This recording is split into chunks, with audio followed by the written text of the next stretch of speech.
Let's go to Buffalo. Let's talk Pete Lembo. I don't know that this was the guy that everyone expected to be head coach of Buffalo in 2024, but let me tell you something. I like it a lot. I like it a lot. Pete Lembo, if you do not know, was special teams coordinator at South Carolina.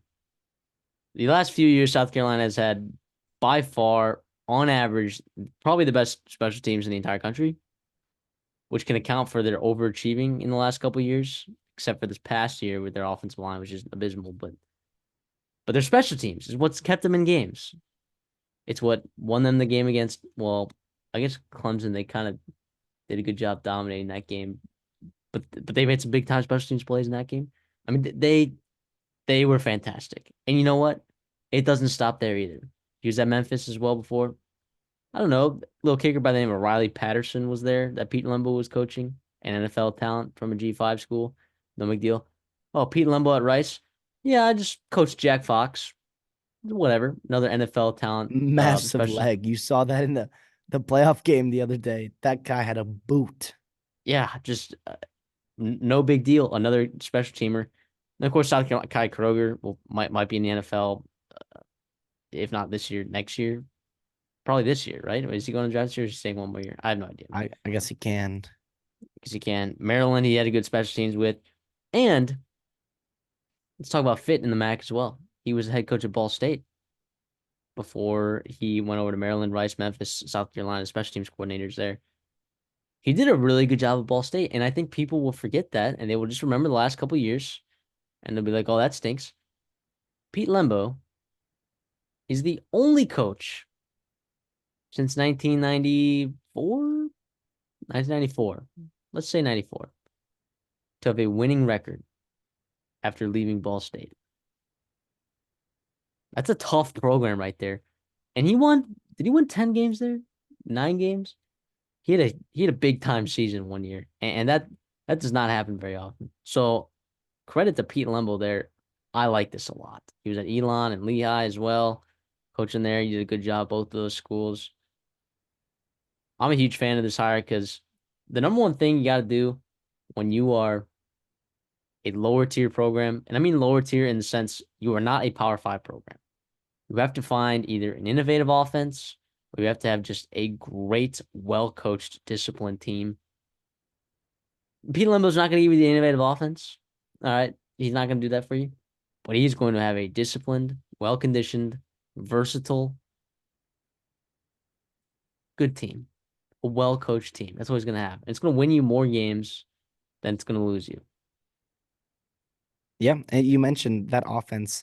I'll get into his staff a little bit. It comes from Dave Patenaude, right? A guy, if you're a Georgia Tech fan, I don't know if you love him, but you also remember that that was a tough job in a time where they transitioned from triple option to an actual spread offense, and he was the guy to do it with a team that was built for the triple option, and he had to play with players in a spread offense, and that was very tough. And they also improved significantly. They were starting a bunch of true freshmen, and obviously, didn't turn to wins and whatnot, but they also did pretty exciting, and it was a tough job for them.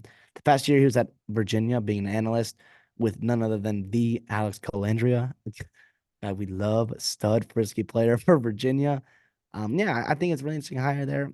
For Pete Lembo, you mentioned how crucial it is to have, if you're gonna have Pete Lembo, right, a guy who's a motivator, good recruiter, developer, leader, guy like that, and not the X's and O's guys offensively, right? You have to nail your OC hire, and Dave Patton for Buffalo this late in the cycle I think it's pretty darn good. You mentioned the Buffalo's program in general, like they've been ranked 3 times ever, and that was with a guy named Lance Leipold. And Lance Leipold is doing things at Kansas that nobody's ever done either. And he probably will have a head coaching job if he had one if he chose it, obviously. And obviously those won't continue to stop. What he's doing at Kansas is none other than just super super impressive. He had success at Buffalo. You bring in a guy like Mo Linquist, very impressive defensive mind, a guy that's had success in a lot of places. Wasn't quite working out at Buffalo. I don't think he was quite on the verge of being fired, but I think his seat was pretty darn hot. He leaves for the Alabama co-defensive coordinator's job. So I guess that's two straight or two Buffalo coaches recently that have been hired away due to other jobs and I guess promotions. which if you're the AD at Buffalo, you have to be selling that to your boosters and to some alumni and your NIL program to be like, hey guys, like I'm I'm hitting pretty heavy here. Now the wins haven't been coming, I guess, recently, but with your help and your donation or whatever, we can rise to the top of the MAC and whatnot. So yeah, I do think this is really interesting. The problem is they do have a pretty high endowment in the MAC. Now I don't know how much of that actually is focused on the football program there, and athletics there. So we'll see. But the Northeast also isn't super talented and deep, rich in high school recruiting wise, and so I do think It's it not does deep. hurt. There's some good talent there. I think it's just not very deep. I think you're right to say it's not deep. Yes, yes. Okay, fair enough, fair enough. And it's getting better for sure. I think less people are choosing to play lacrosse New and some other Jersey, sports. Yeah, so well, yeah, okay. Obviously, like Don Bosco, and there's like every year Pennsylvania, I guess if you call it Northeast, every year there's top end guys, but also like Buffalo, it's not going to get those guys. And hey, to be honest, it is harder to find diamonds in the rough because people just get seen so much easier. Now the thing is also with that being said, with the transfer portal and the increased focus on that, and maybe taking away a couple stats taken away from their high school recruiting, you can have diamonds in the roughs fall through the cracks. And I think Buffalo can take advantage of that. A guy like Pete Lembo can be able to find and identify and recruit those guys to Buffalo and obviously improving the talent of that program. So we'll see though. here's what I picture. When I watch, Maction, weeknight Maction, you see some interesting things in those games in regards to they're just they're not clean football games, right? They're not clean. I just picture Pete Lembo's Buffalo Bulls going, traveling up to Central Michigan, and just taking it to a team in the snow, not turning the ball over, playing good special teams, playing the field position game, finding ways to win games. That's what I picture. That's what I picture the Pete Lembo era being. Let me ask you this. Well, actually, to comment on your diamond in the rough, I mean, Buffalo's kind of nailed some players in the past. You had, Khalil Mack, that's a gem. You had Jared Patterson, that's a gem. Brandon Oliver, gem. James Starks, gem. Charlie Jones, who happened to be criminally underutilized by Lance Leipold, ironically. But here we are. I want to ask you, what are your expectations for this program moving forward? Yeah, I mean, historically, in my opinion, I think making a bowl game just about every other year is going to keep your job. So I guess with that, I think 5.5, 6.5 wins is where you kind of have to set the expectation. To me, I do think, just the reality of the MAC and how hard it is to win there. Um, it's kind of where I'm seeing it at. So yeah, I don't know. I think you have to be competing with teams in the East Division. It's a little bit weaker, maybe top to bottom than the West Division.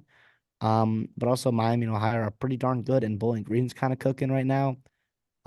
Kent State's trying to, fix their course with Kenny Burns and whatnot. But I do think like you should be able to be close to a bowl game just about every other year, if not every 2 out of 3 years, for Buffalo there.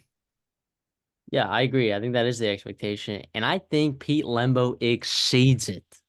Give me an A minus on this hire, Pete Lembo. Yep, shocked the world. I know everyone's like, what are you doing? Who is this Pete Lembo guy? This is a great hire, and I think he will coach good football teams because he's a good coach. I think he's gonna do it. And like you said, that East Division's a little bit weaker. Win 7, 8 games. Find yourself in a MAC championship every couple years. I don't know. Mess Yeah, around and find out. Let's go, Pete Lembo. no, that's not ridiculous at all. I think that'd be awesome. I think Buffalo's probably pretty ecstatic to have a guy like him. Obviously, again, we keep talking about this late in the cycle.